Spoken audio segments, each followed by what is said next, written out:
El día de hoy vamos a hablar sobre los filtros adaptativos basados en RLC. Para ello, en primer lugar, hay que definir qué es un filtro adaptativo. Un filtro adaptativo es una estructura FIR que, a diferencia de los filtros convencionales, posee las características de no tener coeficientes constantes.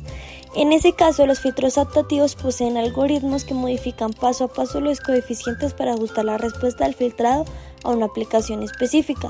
Es decir, que el filtro adaptativo determina la teoría de los sistemas de filtrado que son capaces de adaptar sus condiciones a los cambios de las características del entorno.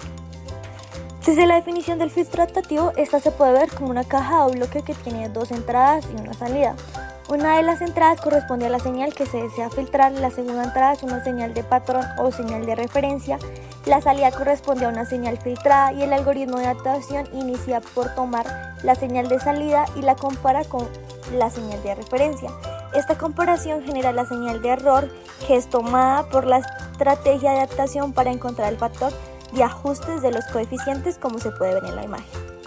Teniendo en cuenta que es un filtro adaptativo, su característica principal es que son sistemas variantes en el tiempo, lo que conlleva que estos filtros no puedan analizarse con las estrategias clásicas de análisis de sistemas en la transformada Z.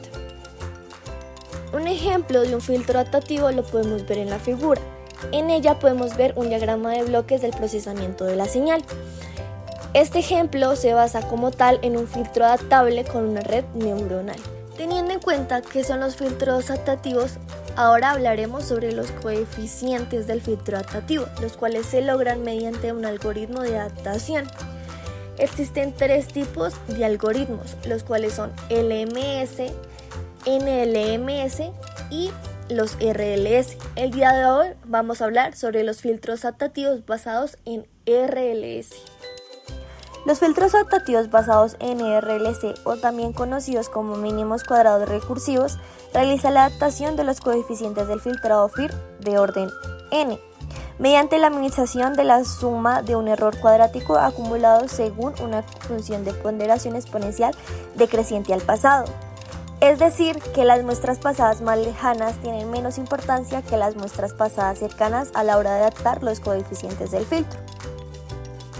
Teniendo en cuenta que son los filtros adaptativos basados en RLC, ahora hablaremos sobre la derivación de la estrategia de optimización, la cual se llega a requerir el cálculo de las matrices de autocorrelación y la correlación cruzada entre la señal de entrada y la señal de referencia, como lo podemos ver en la ecuación, donde RXXN es una matriz de autocorrelación de la señal de entrada XN y RYXN es un vector de correlación cruzada entre la señal deseada YN y la señal de entrada XN. Bueno, ahora teniendo en cuenta que es el algoritmo RLS, ahora nos preguntaremos por qué escoger el algoritmo RLS y no otro.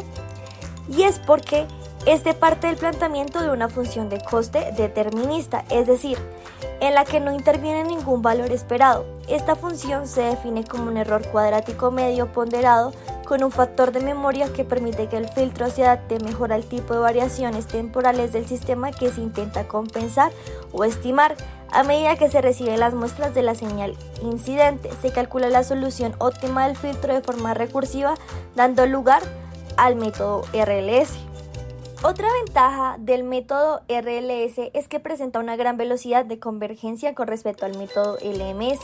Incluso cuando la matriz de correlación de la señal de entrada tiene autovalores muy dispersos y presenta excelentes características en entornos variantes con el tiempo, el objetivo del método RLS es encontrar los coeficientes óptimos de tal forma que la señal de salida del filtro sea lo más parecida posible al de la referencia según el criterio de los mínimos cuadrados ponderados, según un factor de olvido denominado lambda.